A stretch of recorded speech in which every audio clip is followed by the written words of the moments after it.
Amigos, bienvenidos a un video más dentro del canal. En esta ocasión les traemos con ustedes una de las ponencias presentadas en nuestra quinta sesión informativa COVID-19. En esta ocasión en formato 1 a 1. Espero que les agrade. Bienvenidos. Listo. Hola, buenos días, bienvenidos. Esta es parte de nuestra quinta sesión informativa acerca de la situación actual en México, acerca de la pandemia por COVID-19. En esta ocasión estará con nosotros el licenciado Irving Villegas Trujillo, compartiéndonos un tema bastante interesante, el cual hace referencia al retorno seguro al trabajo. Esto es con la finalidad de que si ustedes colaboran como empleados o como administrativos o encargados inclusive de la seguridad dentro de una empresa, sepan más o menos los lineamientos que hay que seguir para este retorno seguro al trabajo después de este periodo de contingencia y todavía en este periodo de pandemia en México. Adelante, licenciado. Buenas noches, saludos a todos. Soy Irving Trujillo, biólogo de profesión. Tengo especialidad en gestión integral de riesgos. Actualmente me desempeño como coordinador del sistema de gestión de seguridad, salud en el trabajo y medio ambiente en el ramo farmacéutico. Bueno, actualmente estudio la ingeniería en tecnología ambiental. Bien, pues el tema que nos atañe es el del retorno al trabajo seguro ante el COVID-19. Y esta presentación busca principalmente sensibilizar a todos los que nos están viendo cómo sería la situación ahora que nos reincorporemos a nuestros centros de trabajo, al mundo laboral, cómo será el mundo del trabajo ante el COVID-19. Entonces me gustaría iniciar esta intervención con una reflexión. He visto que en los medios de comunicación se hace mucho hincapié en que vamos a volver a la nueva normalidad. Entonces, la reflexión gira en torno a una confusión, la nueva normalidad es nueva. No podemos volver a ella, no podemos retornar a la nueva normalidad, puesto que al ser nueva nunca hemos estado allí. Más bien vamos a enfrentar a una nueva condición, vamos a enfrentar a una nueva normalidad, pero esta se irá administrando conforme el retorno gradual se dé al mundo del trabajo, y esto es lo que los análisis que se han hecho de los expertos nos dicen de cómo va a cambiar el mundo del trabajo ante esta contingencia. Bueno, quiero compartirles esta presentación.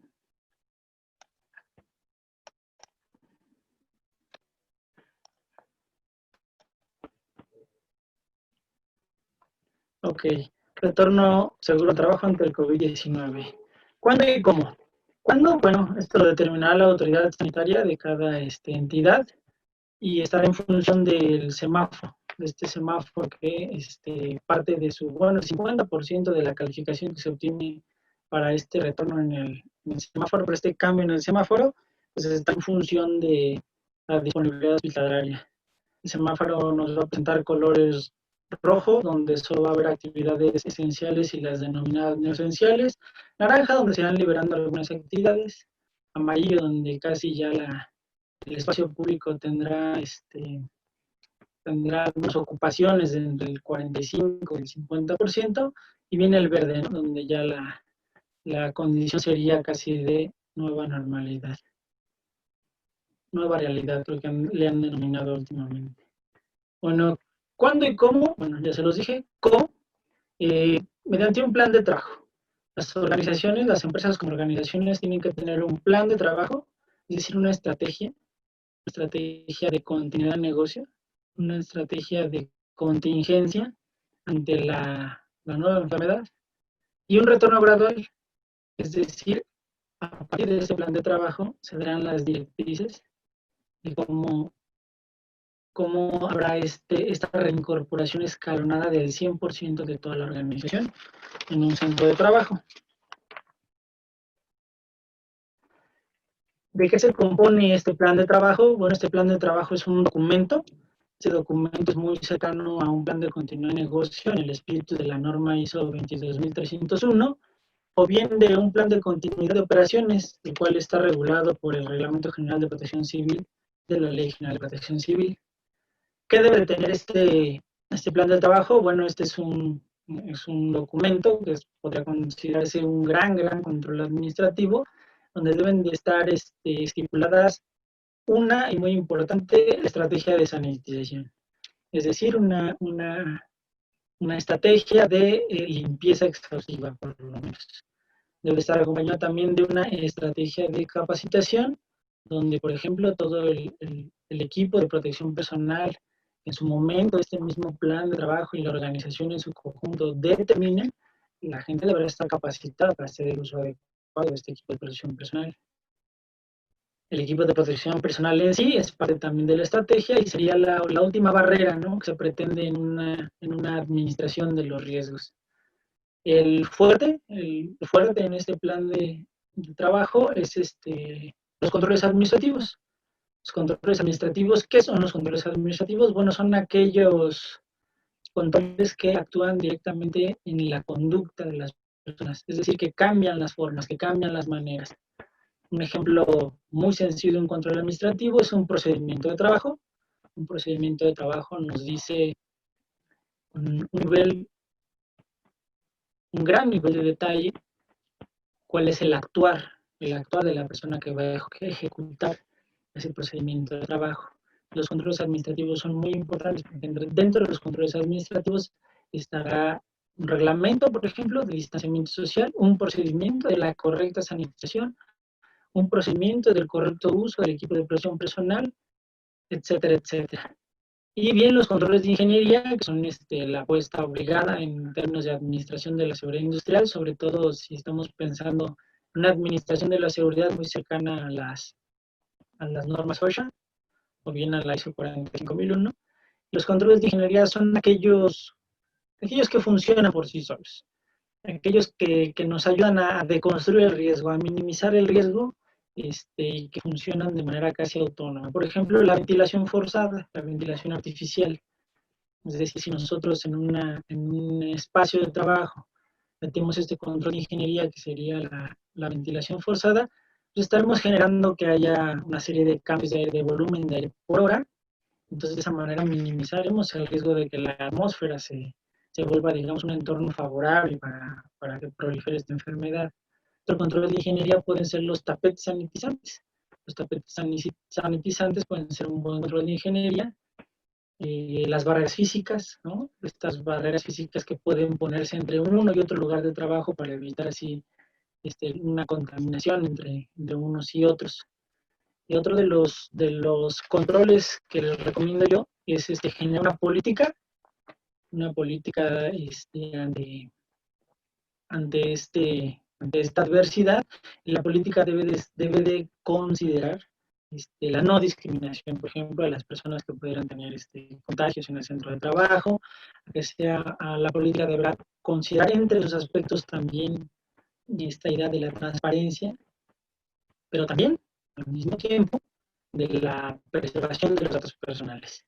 Y se los digo porque en el centro de trabajo, si hay un contagio dentro del centro de trabajo, la organización debe comunicar que ha existido este hecho hacia adentro de la organización, pero también tendrá que velar en parte, y siempre que sea posible, por el anonimato, ¿no?, la confidencialidad de quién es el sujeto de esta penosa situación. Entonces habrá que encontrar un buen contrapeso para informar a toda la organización que existe un contagio dentro del centro de trabajo, pero también cuidar este aspecto personal de la persona que pudiera estar enferma. ¿Qué más con los controles administrativos? Bueno, un control administrativo que ya va a ser la norma obligada es el filtro sanitario. Quise hacer hincapié muy fuerte en el filtro sanitario. El filtro sanitario debe estar acompañado de una medida, de una medición de la temperatura de las personas que entran al centro de trabajo. Y ahí como dato se maneja que a partir de 37.5 grados Celsius que marcara este termómetro, las personas ya podrían irse a casa, ¿no? Esa es la condición que ahorita prepondera, pudiera llegar a modificarse.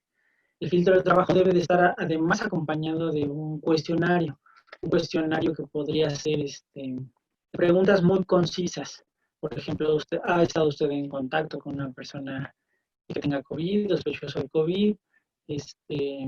Otra cosa que podría ser buena es ha presentado fiebre, ha presentado malestar general. Es decir, en este control administrativo, previo a la entrada al centro de trabajo, hacer una valoración rápida para evitar que una persona con riesgo potencial de portar esa enfermedad entre en nuestro centro de trabajo.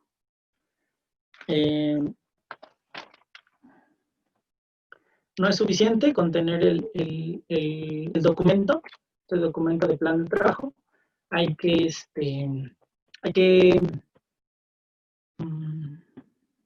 formular dentro de la organización, hay que crear dentro de la organización un comité de vigilancia, un comité de cumplimiento y de elaboración de toda esta estrategia. Esta estrategia no debe ser unilateral, debe haber participación. Es muy similar a la Comisión Mixta de Seguridad y Higiene que nos marca la norma 19 de la Secretaría del Trabajo. Debe de haber un representante de los trabajadores, un representante del patrón y un responsable de esta estrategia, de este documento. Pero bueno, este documento además tiene que ser un documento vivo, un documento que esté sujeto a revisiones, en que esté sujeto a la mejora continua. Sería bueno que al final del documento se llevara un registro del sumario de revisiones, del historial de las actualizaciones que ha tenido este documento y cuáles han sido puntualmente estas mejoras que se han hecho. ¿Qué es lo que debemos evitar ya en el centro de trabajo, tanto empleadores como responsables de la estrategia y como el personal que ya está laborando? Bueno, lo que debemos de evitar es un contacto cercano de trabajo, porque en un escenario real, ya en un ejercicio real, donde volvamos todos a los centros de trabajo, la autoridad competente permite que haya un contagio de trabajo. O sea, es completamente normal pensar que en algún momento las organizaciones se van a enfrentar que hacia adentro de sí mismas haya un contagio de trabajo. O sea, un caso. Que si no se permite, que sí está grabado, lo que sí puede ser sujeto incluso de sanción, es que haya una propagación dentro del centro de trabajo. Es una de los conceptos que tenemos, de los que tenemos que apropiarnos, es del contacto cercano de trabajo. En un contacto con una persona confirmada sospechosa, ¿no?, de padecer COVID-19 bajo las siguientes condiciones. La primera condición es que estés tú cerca de esta persona por un periodo de 10 minutos o más, ¿no?, una distancia menor a 1.5 metros, es decir, a menos de la sana distancia, y sin uso de equipo de protección personal adecuado. Es decir, protección como un cubreboca, gogles o cubreboca de pantalla facial. Otra condición para que sea un contacto cercano de trabajo es haber tenido contacto directo con las secreciones infecciosas de un caso de COVID-19, ¿no?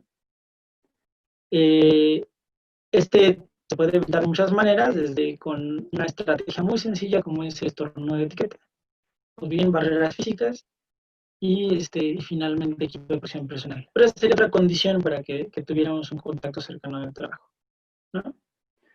El contacto de trabajo, además, debe de haber ocurrido en promedio 5 días anteriores al inicio de los síntomas. Es decir, una persona que en el centro de trabajo haya presentado síntomas el día de hoy, entonces uno tendría que hacer, en términos de estrategia, hacer una suerte de revisión con las personas en las que ha estado en contacto en los 5 días anteriores y tratar de identificar si en el centro de trabajo podemos tener algún contacto cercano de trabajo, además de este caso ya confirmado.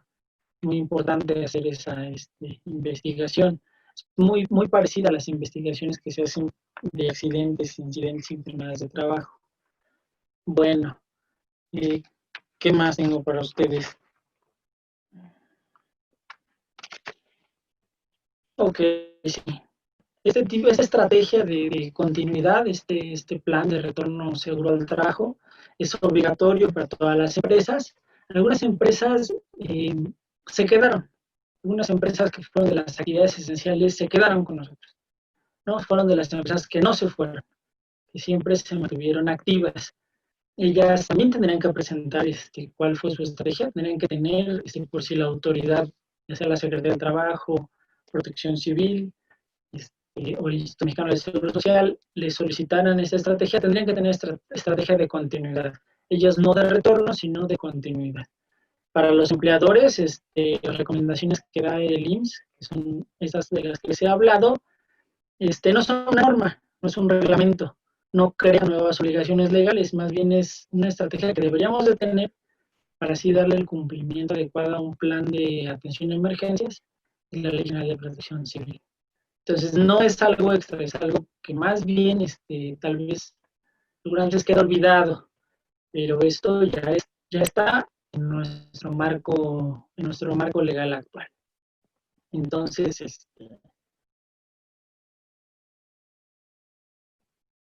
pasamos a preguntas y respuestas. Entonces tengo algunas preguntas frecuentes que recabe, de las que nos hicieron llegar con anterioridad. Y la primera dice, si mi centro de trabajo es de los que pueden continuar laborando, ¿qué medidas de seguridad y higiene deben tomar el patrón para proteger a los trabajadores? Bueno, creo que la presentación en sí contesta esta pregunta, pero grosso modo diré que un plan de trabajo y un retorno escalonado, diferenciado. Esta última parte no la expliqué en la presentación, así que voy a aprovechar esta pregunta para explicarla. Aun cuando uno tiene una estrategia de cómo va a retornar la gente a nuestro centro de trabajo, bajo qué controles administrativos, bajo qué estrategia de sanitización, bajo qué controles de ingeniería vamos a reinventar el centro de trabajo, también tenemos que hacer una evaluación de nuestros procesos. Tenemos que saber qué procesos de la empresa son críticos, qué procesos no son críticos, qué procesos se podrían llevar a modo remoto y qué procesos se podrían llevar únicamente en las instalaciones del centro de trabajo. Además, otro ejercicio importante que deberíamos de hacer es hacer una calificación de los procesos en función a la exposición.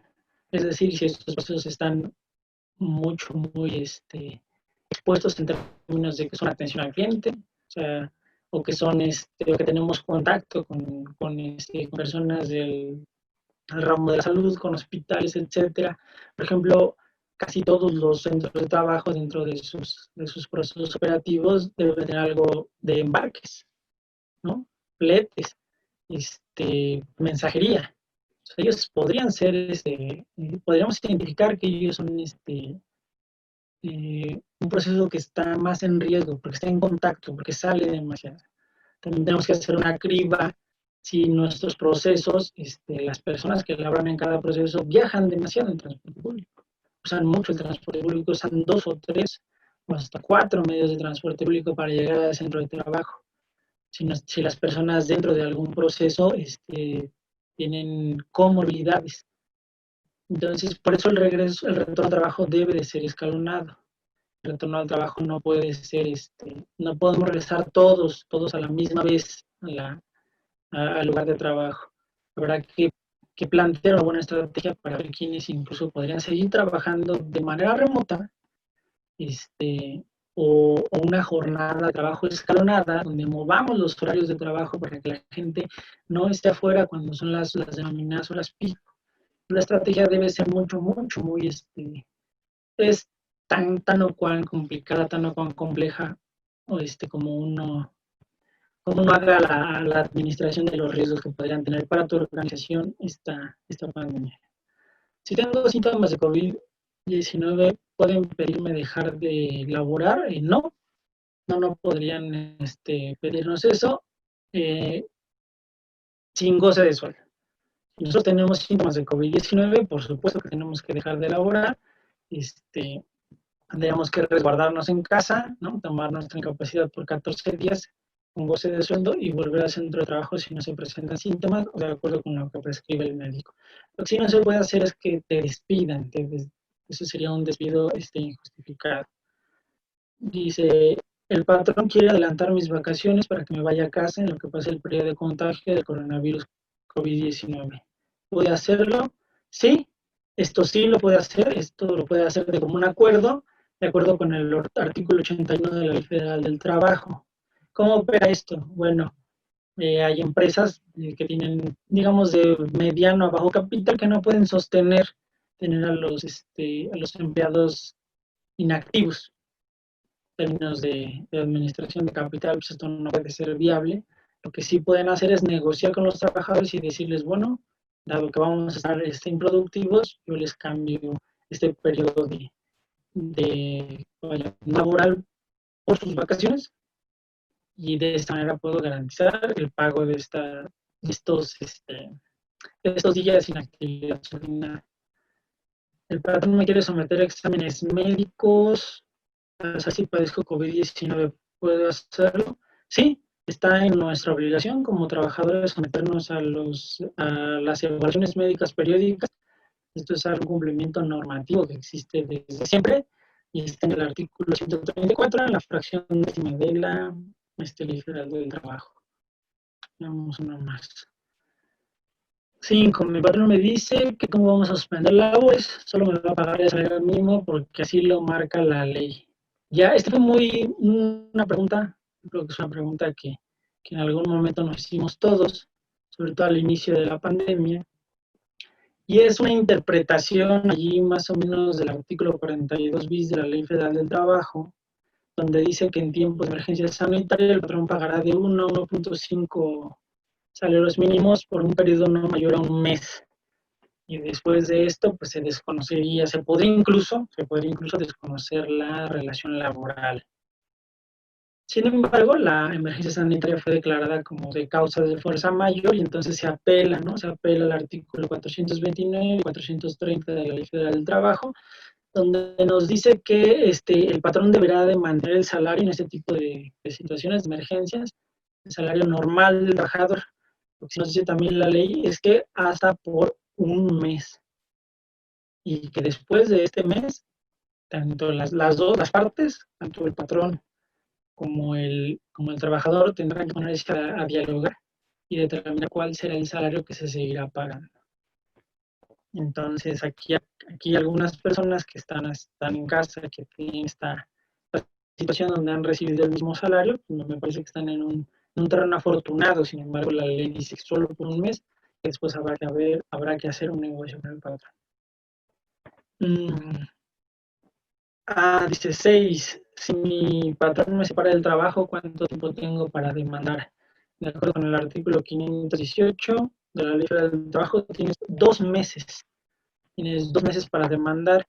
Apenas veía yo la noticia de la cantidad de demandas que está recibiendo las juntas de conciliación y arbitraje en Ciudad de México por este tipo de despidos. Entonces, ¿dónde puedo denunciar? Bueno, pues puedes denunciar en la Profedet. Y estos son los teléfonos a los que uno puede establecer la denuncia. Entonces, de manera gratuita, y he de decirles que si a uno lo despiden por medio de esta contingencia, la carga probatoria estaría en favor del trabajador.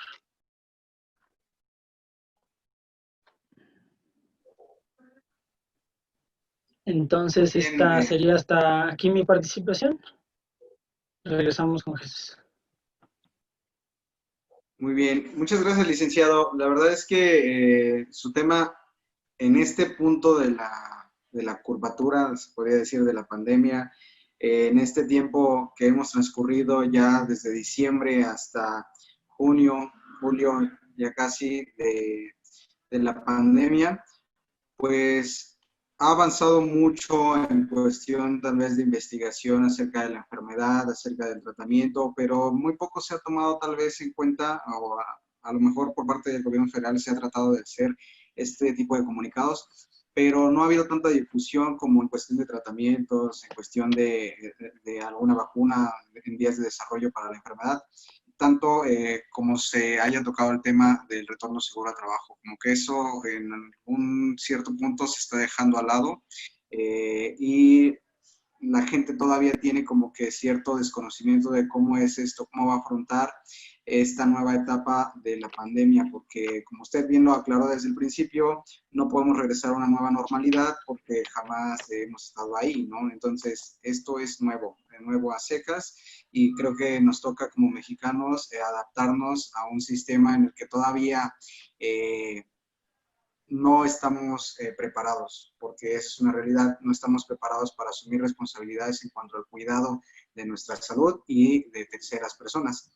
Entonces, es un reto que afronta todo México, es un reto que afrontamos Claro. los individuos al trabajar dentro de una empresa grande. Y en este punto yo quería hacerle bueno, ya utilizando parte de su información en la presentación que nos hizo favor de compartir, hay un punto en el que me quisiera tocar, ya que actualmente yo también funjo como tomador de muestras domiciliarias para pacientes sospechosos con COVID. Y muchos de ellos son pacientes a los cuales se les pidió que se les realizara la muestra, que son provenientes de una empresa, X nombre, ¿no? En esta empresa, a pesar de que sí ya se les había dado el conocimiento de que se les iba a hacer las pruebas, estaban ya como que con el permiso, por así decirlo, el consentimiento informado para tomarles la muestra, nunca se les informó acerca de los resultados obtenidos y se les dejó en cuarentena. O sea, la empresa toma la muestra, la empresa recibe los resultados, la muestra los almacena, maneja esta información, sin embargo, nunca comparte la información con el empleado. En este caso, eso es permisible, la empresa puede hacer uso de la información sin compartirla o forzosamente debe de expresar los resultados obtenidos de las pruebas realizadas.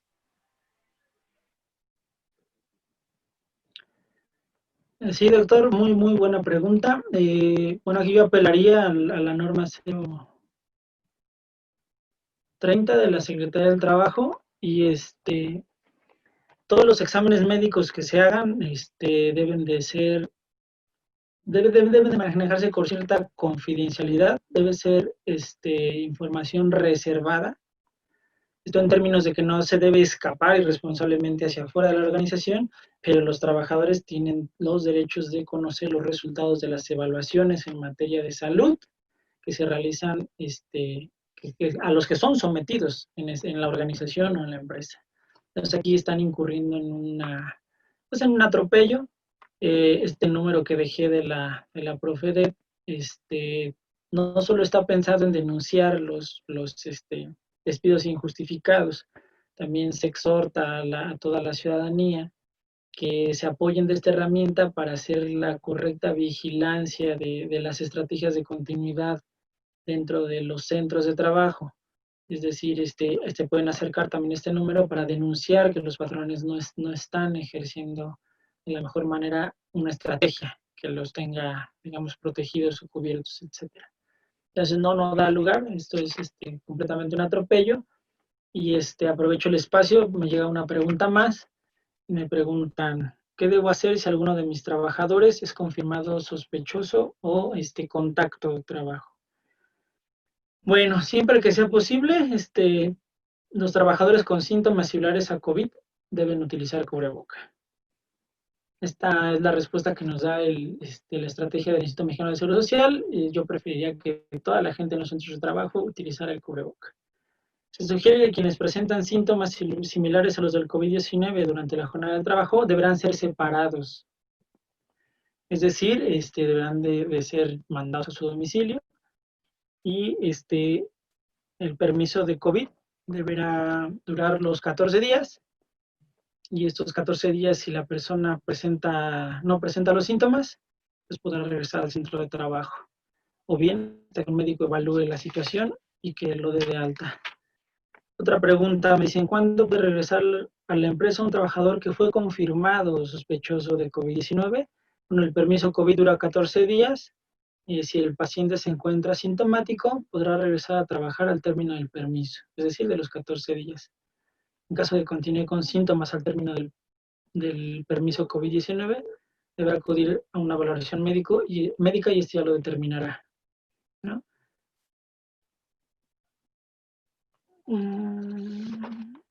Dice, ¿cómo es, otra pregunta más, cómo es la reincorporación del trabajador que fue confirmado sospechoso por COVID-19?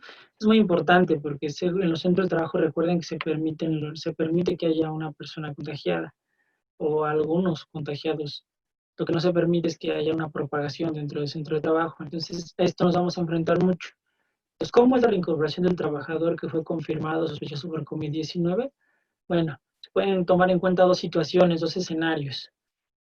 El primero va a ser un escenario con base en un entorno sin pruebas, donde no se realizó esta prueba de PCR para determinar si la persona es o no portadora del virus y la enfermedad.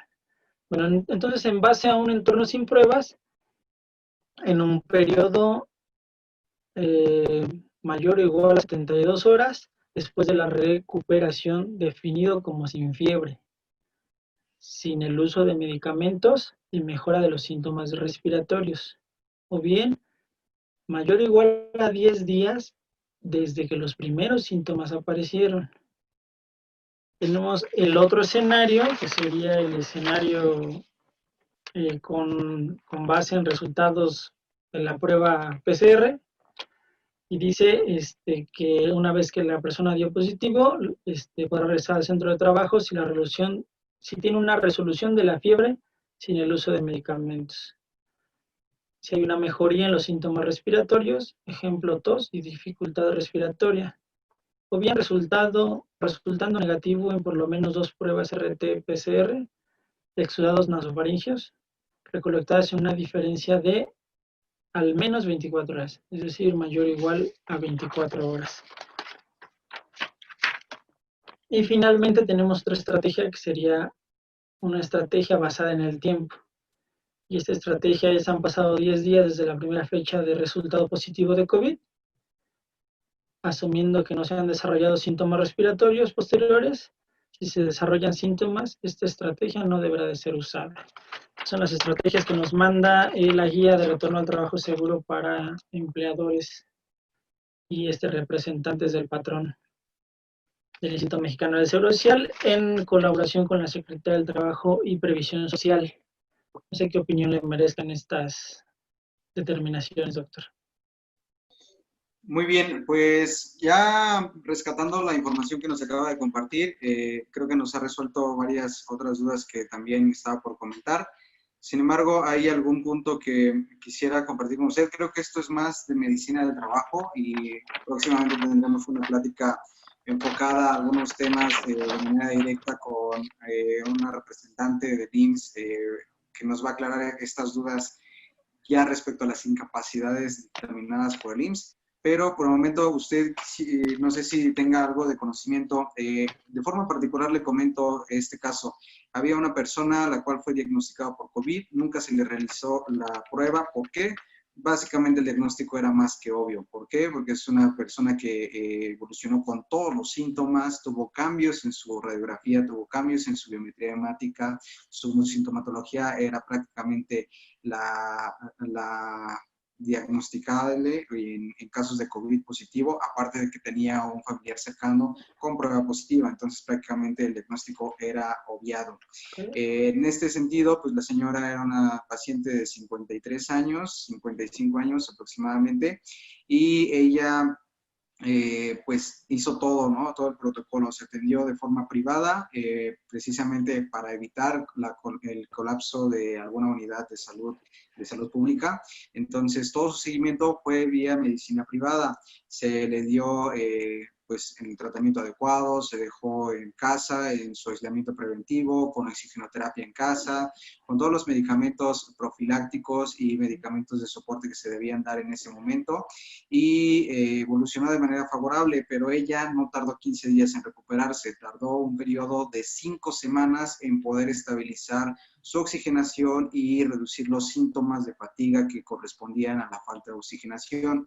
Ella era una trabajadora o es trabajadora de un servicio de comedor, se podría decir, y pues obviamente pues sus trabajos, usted sabe que son de menos o más exhaustivos y requieren esfuerzo físico constante, a lo cual pues ella se asumía todavía no capaz de realizar este tipo de actividades porque todavía con algunos tipos de esfuerzos prolongados le causaba algo de disnea, algo de sofocación y síntomas como tos o algo de sensación de taquicardia o taquipnea. Entonces, en este sentido, ella quiso hacer todo por vía legal, se presentó a las incapacidades del IMSS y solamente en el IMSS, sin valoración médica, sin ningún tipo de estudio complementario que les solicitaran. Solamente vieron los estudios que ya tenían previos, que eran radiografías, biometrías hemáticas, y ya con base a eso se le dio una incapacidad de 15 días y se mandó a casa. Al término de esos 15 días todavía la señora no se sentía bien, regresó para nuevamente ser valorada y le comentaron que no le podían extender las incapacidades, que ya prácticamente a todos se les estaban dando 15 días y automáticamente ya tenían que volver al trabajo. Pero en este sentido, yo quiero saber si el número que usted nos comparte sirve para hacer este tipo de denuncias. ¿Por qué?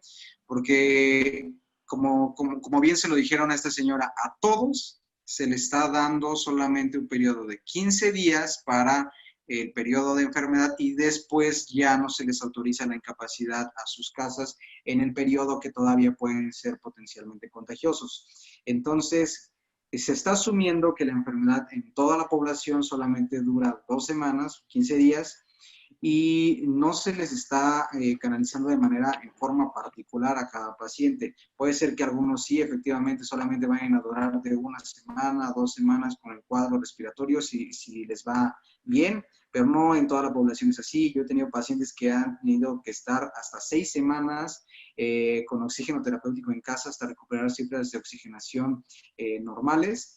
Y en esta persona en particular, ya teniendo oxigenación normal, todavía en periodos de esfuerzo prolongado, tenía algunos síntomas. Entonces, todavía se puede decir que no estaba fuera de la enfermedad y todavía probablemente era contagiosa para los demás en el trabajo. Entonces, ¿qué hacer cuando el IMSS no nos respalda en este tipo de situaciones?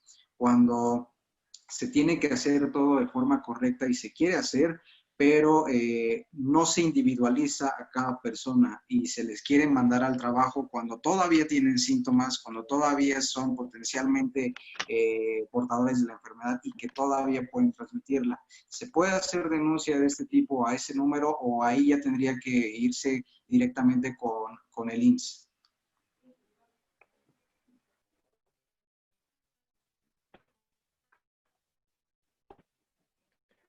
Bueno, bien, pues sí, Solota me parece que es caso que debe representar muchos casos aquí en el país. Bueno, ahí el canal adecuado en términos burocráticos es ahí ya no puedes denunciar ante la Profede porque no es una cuestión obrero-patronal, no es un litigio obrero-patronal, es más bien de una cuestión de servicio ante el Instituto Mexicano del Seguro Social, y entonces ahí tendría uno que hacer el reporte a través de la plataforma del IMSS, en la página de internet, y exponer ahí la queja. ¿Qué se puede hacer desde el mundo del trabajo? Bueno, las estrategias de continuidad de negocio que tenga el centro de trabajo deberán de vislumbrar este tipo de escenarios, aquellos escenarios donde el trabajador pues esté clínicamente dado de alta, pero que aún así no tenga todavía esté en las condiciones óptimas para continuar con su trabajo. Entonces allí deberá de buscarse alguna alternativa. Hay una alternativa que podría ser de parte del patrón, es la siguiente. Si esta mujer de la que me comentas regresa a su centro de trabajo y no se siente apta todavía para realizar sus actividades, puede apelar a pedir sus vacaciones forzadas, ¿no? Puede decir, ¿sabes qué? Yo no me he sentido bien, no quiero perder mi espacio de trabajo, no quiero perder mi sustento, mi fuente de sostén. Entonces, yo la verdad quisiera apelar al artículo 81 de la Ley Federal del Trabajo, tomar mis vacaciones pagadas y estas vacaciones tenerlas como tiempo de recuperación. Esa podría ser una alternativa donde ambas partes, tanto el patrón como el trabajador, puedan mediar y conseguir unos días más de recuperación para el trabajador. Mira que de bote pronto, la pregunta me parece por demás alarmante, pero de bote pronto sería una alternativa que podría seguir esta persona. Muy bien, licenciado. Se lo comentaba así o quería que más o menos nos apoyara en esta pregunta porque desde el punto de vista clínico nosotros sabemos que la recuperación no va a ser homogénea, no va a ser igual en todas las personas. Hay personas que van a recuperarse antes, hay personas que van a demorar un poco más y que en este sentido pues debemos de individualizarlo. En la parte clínica es así, pero ¿qué pasa desde el punto de vista de una empresa? La empresa solamente está esperando a que se dictamine que ya la persona puede trabajar y pues inmediatamente hay que restablecerla en su área laboral, lo cual pues en términos se podría decir, de responsabilidad social, es algo que no se debería hacer. ¿Por qué? Porque yo no puedo tratar a todos de una manera igual, porque si yo pretendo poner a una persona en su área de trabajo, la cual todavía es contagiosa, entonces en vez de ayudarle a la empresa por poner una cabeza más trabajando, por así decirlo, voy a estar afectándolos porque al cabo de un cierto tiempo puedo llegar a tener un brote.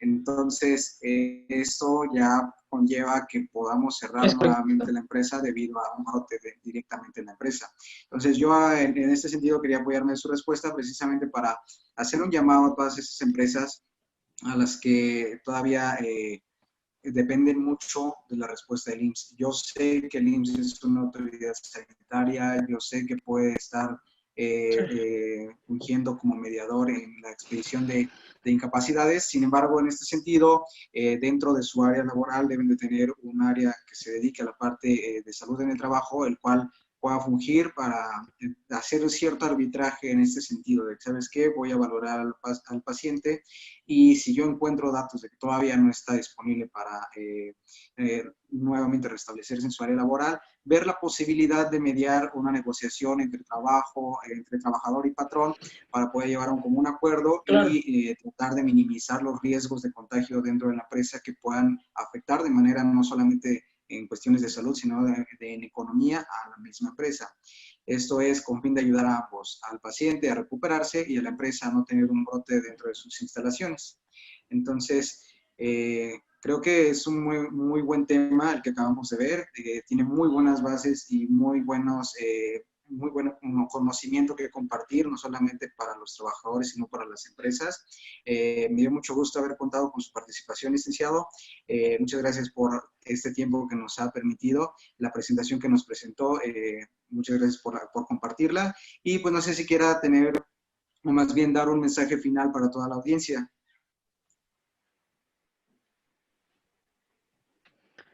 Sí, a modo de conclusiones les diría que seamos actores todos de este retorno al trabajo seguro, y seamos muy observadores, seamos críticos de la estrategia que se está utilizando al interior de nuestro centro de trabajo, cuestionar si es la más adecuada, si es la que más nos conviene, y hacer uso de estos recursos que de repente podemos tener como la mejora, ¿no? Acercarnos a los que son responsables de esta continuidad y hacerles ver que tal vez ahí hay un área de oportunidad, vigilar que los patrones cumplan esta estrategia, que existe este documento, que existe esta comisión.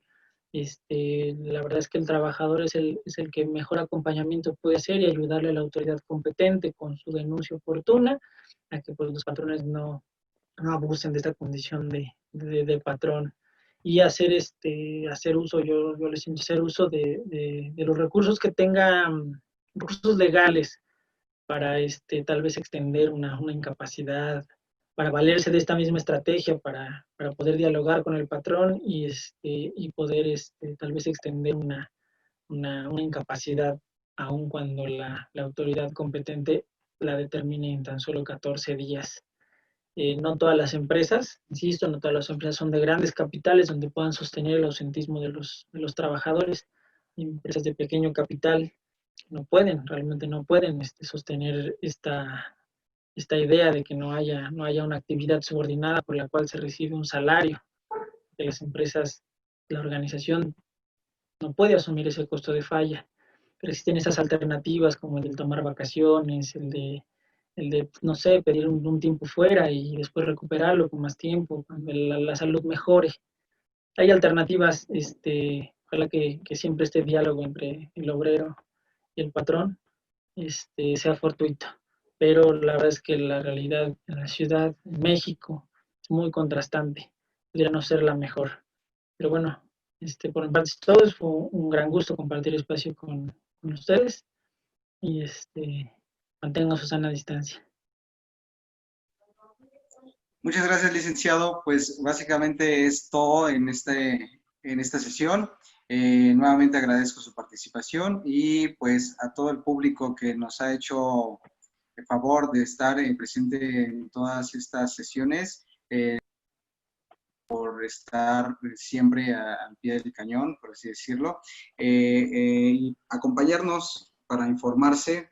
Precisamente esto es el objetivo de las sesiones, el llevar información clara, concisa y que sea funcional para todos aquellos oyentes, porque no siempre está este tipo de información al alcance de todos y la idea es llevarlos hacia ustedes y que hagan uso de esta herramienta. Compartan el video, compartan esta información si les fue útil o si no les fue útil. También pueden dejar comentarios acerca de este video, ya saben, en la bandeja de comentarios, y alguna pregunta que ustedes tengan y que le quieran hacer llegar directamente al licenciado, con todo gusto los pueden mandar igual en la caja de comentarios o inclusive ponerlas en el correo electrónico y hacernoslo llegar. Muchas gracias por acompañarnos y buenas noches. Buenas noches, muchas gracias.